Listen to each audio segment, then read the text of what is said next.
Hello again, everybody. You're back with the Cage Rage podcast. I'm your host, Cadillac. I'm here today with my buddy, Miguel. Miguel, how are you doing today? Good, Chad. Thanks for having me back. Hey, it's nice to have you again. We're here today to talk about boxing and the Cage Rage podcast. So tell me, last we left off, we were talking about Triple G and Canelo's big fight. What's the newest reports on what's going on with those guys?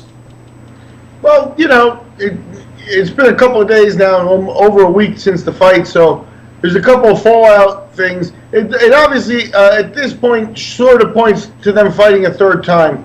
It's what most people are talking about there. I had mentioned that they might fight a third time. I also mentioned that I thought Golovkin would try to rush back in and get a fight in December, and that that Canelo might sit and wait till Cinco de Mayo, which is a preferred day for it. But actually, Canelo was in the news this week that he wants to fight in December as well. He's getting some stitches for a couple little cuts and things. But if he gets cleared by doctors, he should be good to go for December. And they're talking about Canadian David Lemieux as an opponent. Not that that's a huge threat for Canelo, but it's a known quantity. I mean, he's been hanging around under the Golden Boy banner for a couple years now. He fought Golovkin at one point. He's been talked about as an opponent for Canelo for a long time. It's a fight Lemieux's wanted, obviously because it's a big payday. Lemieux a draw in Canada, where he's from, so it's not a surprise if he wants to take a B fight that Lemieux's the opponent at this point. Yeah, it speaks for what we were covering last week on the podcast, which is that boxing isn't just in the United States, that it's become an international sport again. There's kind of a period of time where you didn't see a lot of it. Obviously it was going on around the world, but in the United States you didn't see it. But with the advent of, initially with satellite television and pay-per-view and things like that, and now of course with the internet, you see a huge expansion in the global industry of boxing again. Talk a little bit about how Canada fits into that and what this does for Canada with the Canelo fight. Well, I think what they're going to do there is they're going to put Canelo either back in Vegas or in Southern California or somewhere big and marketable where Canelo will basically, be in the driver's seat there. Lemieux, being a Canadian, first of all, Canada's a nice place to have backing from, because the Canadian fans are pretty fervent fans. They back their guys up a lot. They fill up stadiums. They buy pay-per-views. And Lemieux's long operated up there in the Montreal area and, been one of those guys that's gotten a lot of backing. He's come out of Canada for a couple of fights in the United States, and, he's shown himself to be a quality guy, but not a top-notch contender. He lured Billy Joe Saunders, the WBO champion, to Canada. Saunders trying to spread his wings, fought him in Canada and beat him. Beat him pretty good. Saunders a very good boxer, style-wise, and Lemieux more of a brawler, and it showed. You had a lot of style there. So expect more of the same against Canelo, where Canelo's just going to be a cut above. Lemieux's a knockout guy. He's got a big punch, but he hasn't been able to catch up to the top-notch guys. So I don't expect him to be a threat. But like I stated, he fought Golovkin. Now it's been probably a couple of years ago, and took a loss there. Since then, he's been bouncing back, and he's in a situation there where Golden Boys promoted him at certain points in time, and Golden Boys kind of had him in their back pocket as an opponent for precisely this. If they can sneak yet a second fight into 2018 and have survived not only the Golovkin super fight, obviously, but have survived the suspension, they still get their 2 fights in this year. Oh, that's gravy for them. That's gravy for Golden Boy. That's gravy for Canelo. So you can see what they're doing there, and that's, I guess, the big fallout. GGG not happy with the judges and not happy with everything else, but that's to be expected. In the third fight, you'll probably see Canelo win by a little bit wider margin, like we said. But that's the news there with Canelo and what he might be doing in December. it might be a date with Dave Lemieux. The other big news in boxing is that we had the heavyweight world championship go down this last weekend as Anthony Joshua faced Alexander Povetkin. A compelling fight until Joshua broke through and knocked him out in the seventh. No one had ever knocked Povetkin out before. Povetkin, a former gold medalist, just like Joshua is. So definitely was a high-level fight. Definitely it was a high-level fight, and you're in a situation there where, you've got the heavyweight division back in front of, the worldwide audience. The fight took place at Wembley Stadium, so they had, 90,000 people watching the fight live, and that's stuff that you just, you don't see in the United States. So the heavyweight championship really taking front and center. At this point, what do we got next on that is we got Deontay Wilder, who holds the WBC belt, and he's taking on Tyson Fury, and it looks like that fight's going to happen December 1st at the Staples Center. Kind of a new venue for both fighters. Right. But a big venue and something that, we'll definitely see. I believe Showtime and obviously the Premier Boxing Champions are going to be on that, although I could be wrong on that. There may be some other deal in the works or something that big, but that's kind of what we got next. And you got Joshua kind of sitting there waiting for the winner. So interesting times in boxing, these last couple of weeks. Yeah, that's great stuff. Hey, what's the catalyst for the Canelo and Lemieux fight then? Yeah, basically, I think it's that, you go back a couple of years ago, Lemieux still has a very good resume. I'll look it up here while we're talking. But, and that's the thing is, Lemieux's going to fall into the class of credible opponent, but he's someone they've already sort of studied, and they know that, barring some type of accident, which, it is boxing and anything can happen, right? But, barring an accident, Lemieux's not going to win this fight. But what he brings to the table, he's 29 years old, so he's in the age category. He's only a year older than Canelo. He's got probably some, equal mileage as Canelo. He's 40-4 overall. He lost to Billy Joe Saunders. He lost to Gennady Golovkin. And prior to that, he'd lost to Joaquim Alcine back in 2011 and Mexican Marco Antonio Rubio. He had a bad 2011 going 0-2 that year. Since then, he cleaned up his act, like I said, went on a winning streak, then ran into Golovkin. Since the Saunders fight, he's won 2 in a row against, maudlin competition. He had a trash talk type of fight with Gary O'Sullivan, that was on the undercard of Canelo and Golovkin, and he won that by knockout in the second round. So, he looked good. He's coming off a knockout on the same pay-per-view as Golovkin and Canelo. Hey, move him up into the title fight, and they can sell it. And like I said, he's been hanging around with this fight being talked about since before the Golovkin fight. So it's something that Golden Boys had him in their hip pocket. In other words, they understood how to make this deal whenever they wanted. Lemieux's always wanted the fight. It's the big payday he wanted. We'll see where they do it. I doubt, Canelo might be in a situation. I don't know. Canelo doesn't seem this type of guy, but somebody might look at it and say, "Yeah, I'll go fight in Canada. Just make sure I get paid." And the Canadians will come up with the money to see Canelo live. I think, make sure I get paid, and I'll show up there and fight one time. You know what I mean? And Lemieux's the guy who could do that. So that could happen, but more likely it'll be somewhere in Vegas or Southern California for the fight. So that's what we're looking at there. So no shame in Lemieux's game. Obviously he's credible. He's a solid fighter. He's got the Canadian influence so that he can, bring a new or at least a different fan set into the boxing atmosphere. All these are good things. What's it look like as far as you kind of alluded to some trash talk there? What's it look like as far as where are they at with that? Is he the kind of guy that's going to bring a crowd due to being able to hold the mic and hold his own on the mic, or is he a quiet guy? What's the situation with that? I don't think we're going to get into that level of trash talk. I think, at the end of the day, Lemieux's a pro. Lemieux, some of the talk of Lemieux, I think I've seen interviews with Golden Boy promoter Oscar De La Hoya, specifically around the Golovkin fight, where he was hanging around and working on promoting, and I think he was a promoter for Lemieux on that fight. So he was gushing about him and how he brings women to the table because he's a handsome guy and sort of stuff like that. So I think what we're going to have here is we're going to have, kind of behind the scenes, Golden Boy finally coming through on a promised fight for him after a couple of years.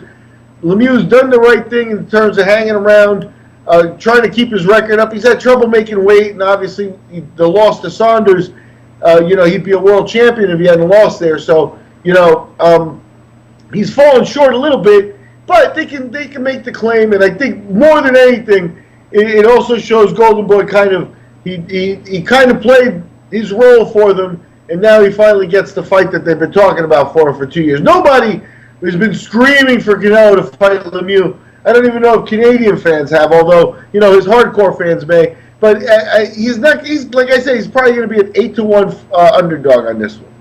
It's a tenuous ladder on which the fighter climbs, and we see these kind of drops all the time. You see a guy who's he's storming towards the top, and then boom, he hits a brick wall, and then he drops a couple of fights, and the next thing you know, he's off the radar, and it can take 2 or 3 years to get back to that. So there's nothing that says that this can't be a great fight, nonetheless, right? I mean, it could still be something that the fans really can wind up having a sort of a gem in the rough that they didn't realize they were going to get, huh?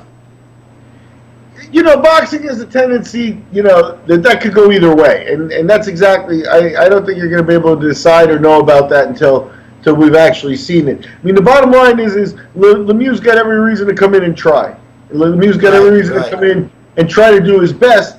However, at the same time, it is overwhelming to face a guy like Canelo, and when he's the A side of a fight, that means a lot of things. And at some point, is he going to walk into the ring and be able to give his all, or is he going to be, even mental fatigue or whatever you want to call it? And then you get a situation where just exactly what everybody thought was going to happen happens, and Canelo wins a decision or something along those lines. So it really kind of depends on Lemieux and his ability to, threaten at least, and Lemieux's got 34 knockouts with his 40 wins. He just knocked out Gary O'Sullivan on the undercard of Canelo. So what we're talking about there was that, but that was his first knockout in 3 fights. He had fought Curtis Stevens and knocked him out back in March of 2017. But since then, he fought 3 times, including the loss to Saunders. But he had a couple of unanimous decision wins in there too against lesser known opposition and stuff. So his knockout punch got away. Now, coming off the big knockout, that's a good time. Hey, let's roll him out. He's a big puncher. He's feared. He's back, and that's what you're going to get, more of the same. I think, like I said, at the end of the day, Lemieux is being brought in to do the job that it's been talked about for years. The guy wants it. He's been ready. And it's just going to be that. There's going to be like a grudging respect kind of thing. That's how I see it. Business, politics, and boxing. Favors for all. That never goes away. So, we alluded a little bit to trash talk there. What's up in the world of trash talk these days, Miguel? Well, on the MMA side, and we'll do the podcast there, you got the master of it, Conor McGregor there. And, We've been talking a little bit in the past about, the last podcast, we talked about, trash talk between Golovkin and Alvarez, which, took on basically it was like what you saw was what you got. They didn't like each other, and, Golovkin felt disrespected because of the steroid testing and things like that, and, maybe after the fight, they have a different type of respect for each other. So, there wasn't much trash talking there. Last week we talked about Ali and Frazier, and Ali is one of the guys that you gotta he's the king of the mountain, so to speak, and the truth of it is, there were times where Frazier gave as good as he got, but Frazier was a little bit of you always are going to come in second with the personality wise to Ali, right? So, but that's one of the things that people say, trash talking begun with Ali, but I don't even know if that's the case. You know, you can go back further in history and you start finding out that, you know, the building a fight, the making of a fight, getting people excited about a fight, you know, it's changed obviously in the modern era, but there are certain qualities of it that are going to be the same throughout history. Well, most certainly, the fans want to see two guys who don't like each other, and more than anything, they want to see one guy who tells another guy he doesn't like him, and he tells him how he's going to beat him, and then they want to see if he can do it. You know, that's the litmus test for whether a trash talker is actually a real trash talker and a real fighter or not. So, what have you got as far as that goes? Talk to me a little bit about the history of where do we begin with trash talking? How did all this start? You know, give me some recorded history on that. You can look up Elizabeth Wilkinson Stokes, and I think she'll come up some point in the 1700s. You know, the details aren't exactly perfect, but it's in the 1700s, and she's recorded as the first woman champion in history, where, you know, somebody was documented in magazines as a champion, and she actually taught at one of the pugilism schools, and again, at that time, they were combining with things like stick fighting and things like that. So you're talking about a pretty rough woman, right? Well, give me a time period for that. I'm getting to it, Chad. Gotta give me a second, right? No, don't keep us in waiting. The subject is trash talking. How do we know about Elizabeth Stokes from the 1700s? The bottom line is that a tough woman from one of the northern towns in England or whatever challenged her in the newspapers. And the newspaper challenge comes along the lines of, you know, I'm a pretty rough woman myself, and I'm willing to go down there and fight you and stuff like that. And there's an exchange in the newspapers. That's how we know, you know, some of the information about Elizabeth Stokes. We only know about that one recorded fight, or very little about her. I'm not a historian on the women's side, you know, in that level of detail, but she is, you know, requires a revered place there, and it brings in all the elements of trash talking, you know, for the first women in the 1700s. And now get this, the way the women fought back then, or the way her fight was with the challenger, which the name won't remember me, but it was like Molly from, you know, Huntersford or something like that, you know. It's not important, but the rules were that each woman would hold the coin clenched in their fist, and they fought until one woman was let go of the coin. So you know, did they fight with two hands or one? Two. I mean, the bottom line is you got to be kind of knocked out to lose the coin. Right. You know what I mean? Right. So again, also interestingly, you know, obviously there's no gloves. You know, these are women fighting bare knuckle stuff. So right. it was rough and tumble in the history of it. But it came with trash talking. You know, who knows how much of this actually went on at a level that was lower, so that we don't hear about it because there wasn't the trash talking that made the newspapers.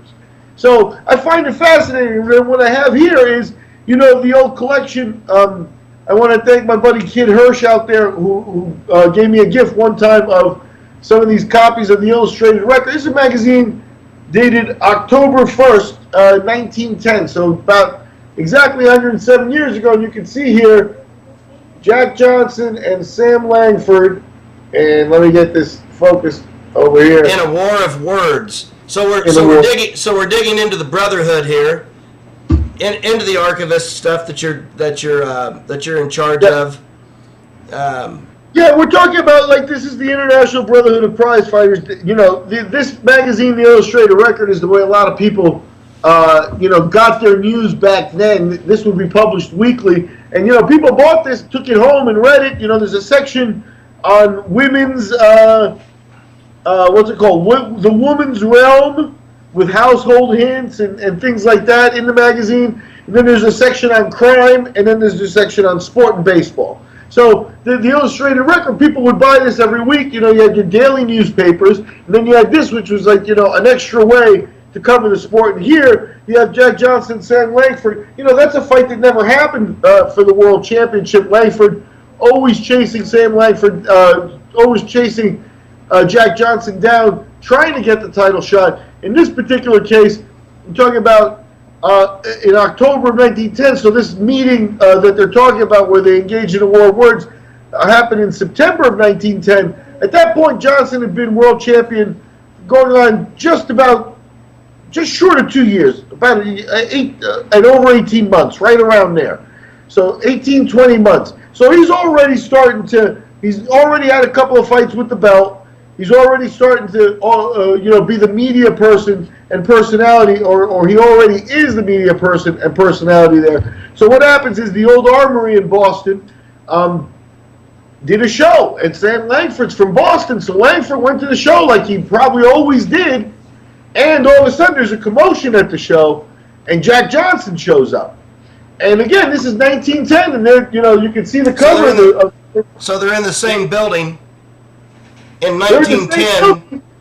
They're in the same building. Jack Johnson's the heavyweight champion, so they bring him down to front row, and Langford hears from wherever he is that Johnson's in the building. Johnson's a big guy. The crowd starts to recognize him, and people literally forgot about the fights in the ring, and they were trying to bring them together, and they actually met in the ring and trash talked each other to the point where, as you can see the illustration here, they're trying to make a fight and, put up side bet of $20,000, and that was the kind of trash talk that was going back and forth.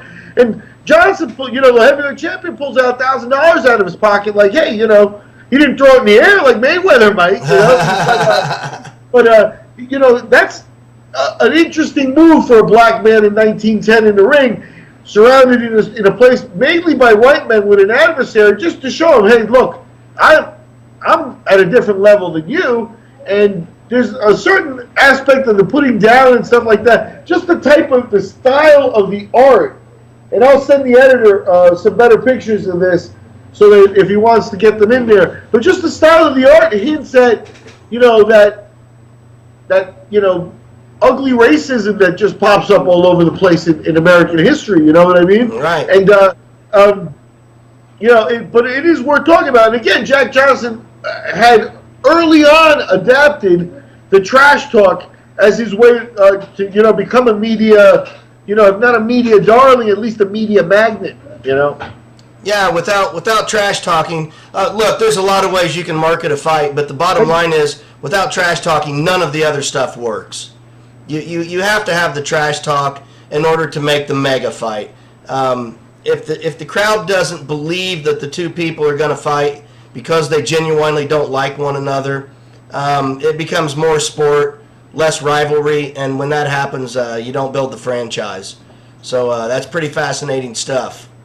Okay, I'll read to you. The fans have been watching intently a bout between Jimmy Walsh and young Britt, and it was near the close of the bout when Johnson appeared in the arena, and on account of his big size, was quickly recognized by the crowd. That Langford was also in the building was known to the fans, and at once they lost interest in the bout in the ring. When Johnson was invited to take a seat just in front of Langford's manager, Jay Woodman, some of the fans began yelling for Langford. They did not have to repeat the call many times before Langford was seen tearing through the crowd with a look on his face that foreshadowed nothing but trouble of some kind. So what do you think the possibility? What's the probability that that was a setup versus that was a happenstance where Johnson shows up because he's in town for something and happens to show up and Langford's there? What's the probability of that versus, hey, look, we're going to set this up, and we start looking at really kind of the beginning of setting fights up and start getting fights started by starting a fight and literally starting trash talk and capitalizing on that trash talk? Look, this fight's by no means the first time anybody trash talked.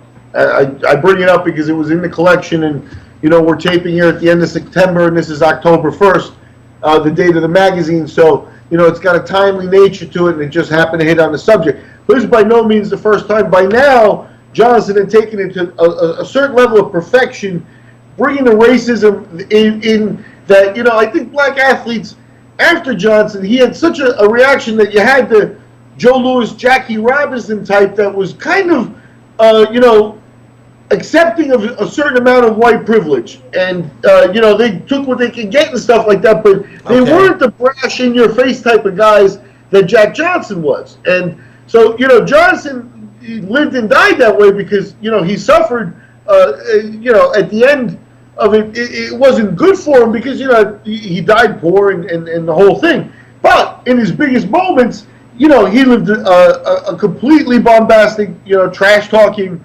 good life, and that's what the heavyweight champion of the world should be all about, right? So, he had perfected it. He came at a perfect moment in time where, nobody had ever seen a trash talking black man before, and I mean that's right. Just especially in the public. They had Joe Gans, the old master who we've touched on in conversations and stuff from that area, but he wasn't that loudmouth, bombastic, in-your-face, guy. That when Jack Johnson won the heavyweight title in 1908, you have to keep in mind, black people died in the streets in the United States, where there were riots in certain spots and things like that, where people took to the streets out there, in social unrest. What else can you call it? When you grab a black guy or you have a black guy, crowd defending themselves or feeling they're defending, grab a white guy, it probably went both ways. It was probably a mix, but it was definitely racially, divided the country. So at that point, we don't have trash talk like that anymore, where right, yeah. Good. And I don't want to diminish things because I know even when basketball teams win titles, people burn cars and people die and it's a shame and stuff like that. But back then there was definitely a setting precedent. Everybody is just copying them others nowadays. So, that's where I ask a completely valid question, which is, could they have faked it? Could this what we're reading about today, Langford and could they have faked it? I tell you very much that that's a good question because I can't say for sure. The newspaper covers it in a very interesting way, giving it attention and stuff like that. You can see that the managers were involved. Johnson wasn't there unaccompanied in all likelihood, at least invited by one of the clubs or whatever. And Langford was pretty clearly there with his manager. The first time they met, if you read the entire article, it was Johnson had been seated behind the manager, and Langford went and sat in front, of Johnson with his manager. And there began the interchange. Johnson invited him to the ring. Langford followed him into the ring, and there were several exchanges there. That very well could be, they had fought earlier. They had fought, before, and it's a situation where they definitely knew each other from the circuit. I don't know if Johnson was such a guy that he was helpful to like the other black fighters. I think he avoided them. I think he was looking to monetize, and in that way could be, construed as selfish a little bit. Like he wasn't there like for the black race. Let's do this fight and break ground and even if we gotta take less money, the World Heavyweight Championship, whatever all that meant. I think Johnson was more important for him to just get his. So he wasn't there to help. So it is at least safe. I can see them coming to an agreement. So it is at least safe to say, to the best of our historic knowledge, that Johnson was the first African American trash talker to actually monetize it in a way that was larger than life and sort of build it up and allowed racism to fuel his fire to some degree. And in that way, I think we can acknowledge that, I don't want to be cheesy about it, but that's kind of heroic in my eyes. It takes a hell of a man to stand up to the establishment, especially when the establishment's the only thing you have to feed your family. And here's a man who ran that and ran the gauntlet with it. Now, one of the things I don't want to do, and because it's not important to boxing, is get into politics or anything like that. But at the end of the day, it was this President Donald Trump that pardoned Jack Johnson, post-mortem for, he had broken laws about transporting a white woman across state lines or something like that. And that's what he was charged for. He's not in the Boxing Hall of Fame because of that sort of stuff. And, why Obama didn't, Obama actually was presented with pardoning him and didn't do it.